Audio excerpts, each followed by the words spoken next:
Good day, everyone. Today, we're gathered to discuss a critical issue facing our community, the impact of water shortage in Barangay La Mesa. As you know, water is essential for life, and the lack of consistent access to clean water is impacting the daily lives of our residents. In methodology, prescribe the methods gather data about the water shortage in Barangay La Mesa. Data collection method states that data was collected through interview with residents and Barangay La Mesa. The interview use of open-ended questions following readers to provide detailed and response and a survey of the barangay to get a comprehensive with understanding of the issue. This is a result of our overall interview in Barangay La Mesa residents, a community struggling with water scarcity, implementing creative solutions, and seeking long-term improvement through collaboration with local leaders.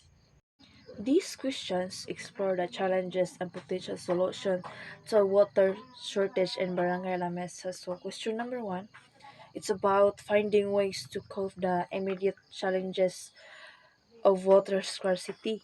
Question number two, it's about creating a system for water distribution that ensure everyone has access to essential needs. Question number three, it's asks about the actions they've taken to find solutions, such as investigating the cause of the problem. So question number four, it's emphasized personal responsibility and community involvement in addressing the problem. Question number five, it asks for an assessment of the feasibility of different solutions and the factors that might influence the framework for restoring a reliable water supply. The overall, these questions explore a multifaceted nature of the water shortage in Barangay La Mesa, from individual coping strategies to community level solutions and the role of local leaders in addressing the problem. Discussion, the key highlights from the data adjusting related to the water shortage in Barangay La Mesa community, grappling with the water society, but also demonstrating resilience and willingness to adapt.